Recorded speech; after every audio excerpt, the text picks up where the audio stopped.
Écoutez sur votre traite quatrième sikha sur Parashat Shlach. Donc dans la paracha, on connaît très bien l'histoire des explorateurs qui ont médit de la terre d'Israël et la punition qui s'en est suivie.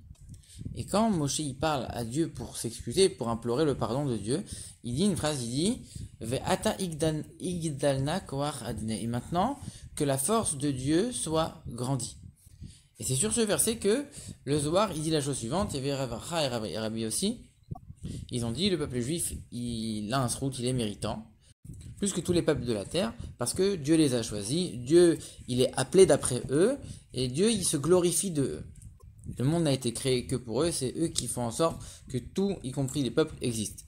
Alors pourquoi on parle expressément de ces trois expressions dans le Zohar et pas trois autres? Et pourquoi on ne dit pas par exemple les juifs, c'est les enfants de Dieu, quelque chose comme ça? Alors le rabbi il apporte une explication de son père qui explique la chose suivante. En vérité, ce Zohar, il fait suite à une autre phrase du Zohar qui est juste avant, qui dit que le peuple juif, c'est le cœur du monde. Et comme dans le cœur, il y a les midot, il y a les émotions, les attributs émotionnels, dont Chesed, Gvura, Tiferet. Alors ici, le Zohar, il va faire correspondre ces trois midot, Chesed, Gvura et Tiferet, à trois expressions. Le fait de choisir le peuple juif, c'est un Chesed de Dieu, c'est le bienfait, c'est une bonté de Dieu. Le fait qu'il est appelé d'après eux, ça on va expliquer, c'est la Gvura. Et après, il se glorifie, et Pa'ar, c'est la Tiferet, que Dieu se glorifie du peuple juif. Et donc c'est que des choses qui sont reliées au monde pour dire que le monde dépend des juifs, etc. Et donc forcément, on donne que des attributs qui sont liés avec l'existence du monde, alors que le fait de dire que les juifs c'est les enfants de Dieu, etc. Ça montre qu'ils sont au-dessus du monde. Donc c'est pas du tout ça qu'on voulait montrer ici. Maintenant, ce qu'on comprend pas, c'est quoi le lien de cette explication du Zohar avec notre verset. Notre verset est en train de dire que la force de Dieu soit grandie. On est en train de pardonner les explorateurs. Quel rapport avec ce que tu es en train de me dire maintenant dans le Zohar?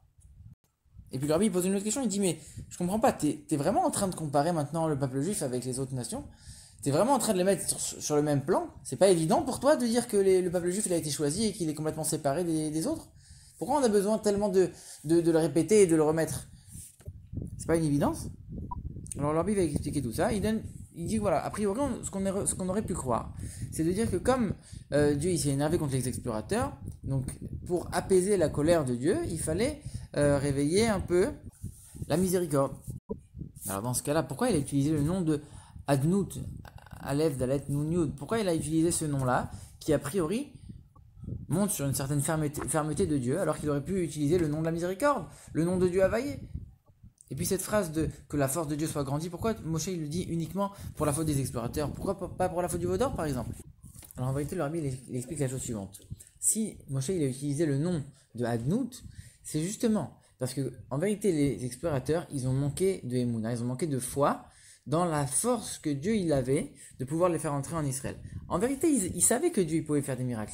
Ils savaient que tout est dirigé par la main de Dieu et que même la nature, elle obéit au commandement de Dieu.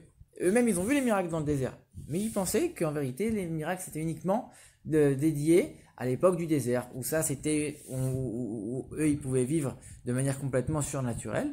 Mais comme la Torah elle-même, elle le dit, quand ils vont entrer en Israël, ils vont devoir travailler la terre, ils vont devoir vraiment être soumis aux règles de la nature. De la même manière que tu vas être soumis aux règles de la nature, tu vas devoir travailler, labourer et faire toi-même le pain, etc. Il n'y a plus la manne qui descend.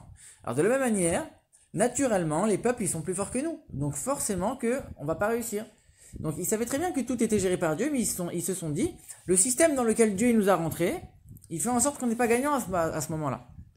Dieu il s'est mis dans un système où on va devoir rentrer dans un système naturel, et à ce moment-là, si tu suis la nature, alors ça marche pas. Alors qu'en vérité, ils auraient dû comprendre que Dieu il a la force même de sortir des propres systèmes de la nature. Et quand il veut appliquer la nature, il l'applique. Quand il veut en sortir et la briser, il peut faire aussi ce qu'il veut. Donc ils avaient une émouna mais qui était incomplète.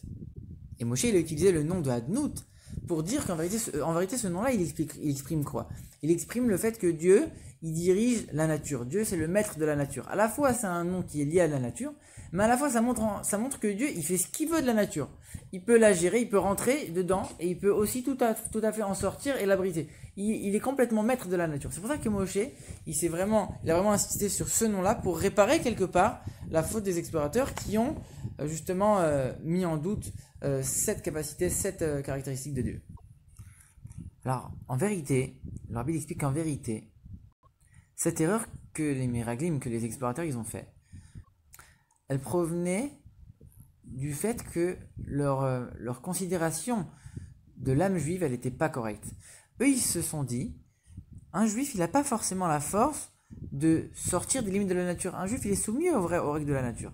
Ils n'avaient pas la valeur de c'est quoi une âme juive qui est complètement liée à Dieu, qui est une parcelle de Dieu.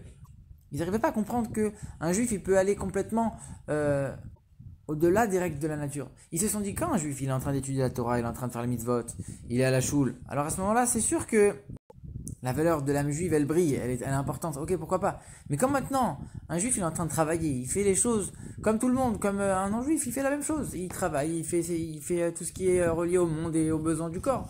A priori, à ce moment-là, en quoi tu vas reconnaître que l'âme juive, elle a une qualité particulière? Maintenant, on va rentrer dans le monde. Alors c'est fini. Il n'y a plus cette qualité particulière de l'âme juive.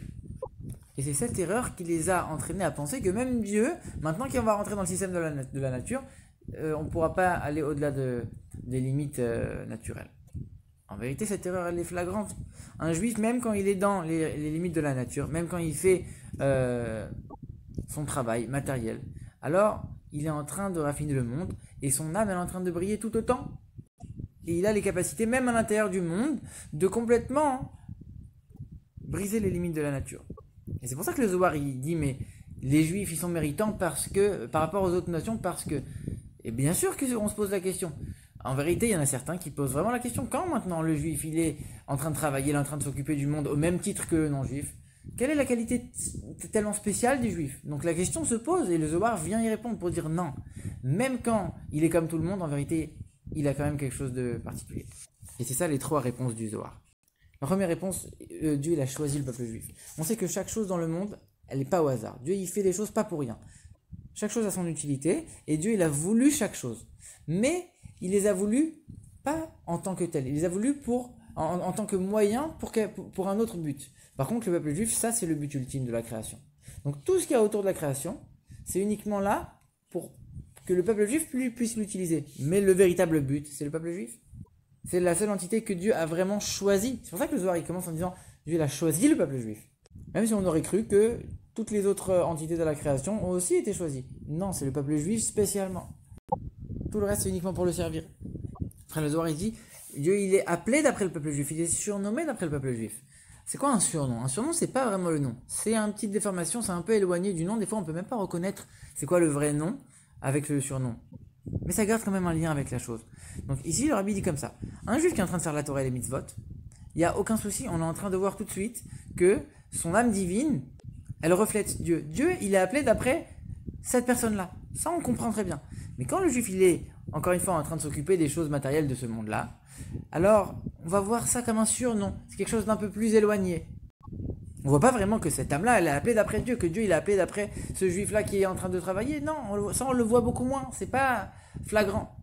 Et on vient d'apprendre même ici, même dans cette situation, son âme divine, elle brille et Dieu, il est appelé d'après même ce juif qui est en train de travailler. Et le rabbi, il raconte l'histoire que le rabbi Rachab, il faisait l'éloge des juifs simples et il y avait un grand chassid là-bas qui disait, moi je vois pas tellement la valeur que le rabbi il trouve aux juifs simples. Ça, ce juif-là, c'était un diamantaire.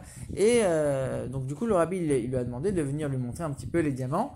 Et il lui a montré un certain diamant, lui disant, ça c'est le diamant le plus magnifique que je possède. Le rabbi, il lui dit, moi je vois pas tellement sa qualité, c'est une pierre comme une autre. Et lui, il a répondu, ah mais non rabbi, il faut être un spécialiste pour pouvoir reconnaître la valeur des diamants. Et le rabbi lui a répondu que tu vois la même chose, pour les juifs, il faut être un spécialiste pour reconnaître la valeur de chaque juif. Même si c'est pas visible, on est appelé d'après Dieu. C'est plutôt Dieu qui est appelé d'après nous, même si c'est que comme un surnom et qu'on le voit pas tout de suite. Le rabbi donne aussi un exemple en disant que le Maguide, il pouvait reconnaître quel homme avait fait quel objet. Rien qu'en regardant l'objet, il pouvait réussir à comprendre quel type de personne avait fait cet objet. Par exemple, il y a une fois, il y a un objet on lui a amené un ustensile particulier, et il a dit ça, c'est quelqu'un qui est borgne qui a fabriqué cet ustensile. Encore une fois, il faut être spécialiste pour reconnaître que quand on voit une âme juive, en vérité, par ça, on va connaître que ça vient de Dieu. Pas tout le temps on le voit, mais même dans cette situation, l'âme juive reste complètement attachée à Dieu. Et enfin, Dieu se glorifie du peuple juif. Qu'est-ce que ça veut dire? Quand on regarde toute la création du monde, toute la nature, on voit que le Dieu qui a créé ça, il est extraordinaire. Comme c'est écrit, tout ce que Dieu a créé, c'est pour son honneur. Toute la création, elle chante l'honneur de Dieu. Mais les Juifs, ils ont une capacité de transformer la matière, de donner à Dieu quelque chose que Dieu n'a pas, si on peut dire. Et donc c'est infiniment plus grand. Le rabbi donne l'exemple, il dit, imagine un roi qui construit un palais extraordinaire, magnifique, pour sa fille et son gendre. Malgré les richesses et la valeur inestimable de ce palais, on ne pourra jamais dire que l'essentiel c'est le palais. L'essentiel c'est le fils, c'est la fille et le gendre pour lesquels le palais il a été créé. De la même manière, malgré le fait que le monde il est magnifique et que grâce à ça on voit l'honneur de Dieu, c'est rien par rapport à la valeur du peuple juif. Parce que c'est pour lui que le monde a été créé. Et c'est grâce au peuple juif qu'on va voir la véritable grandeur de Dieu par son service et par sa valeur, par le fait que chaque âme juive elle est tout le temps liée à Dieu, peu importe la situation dans laquelle elle se trouve.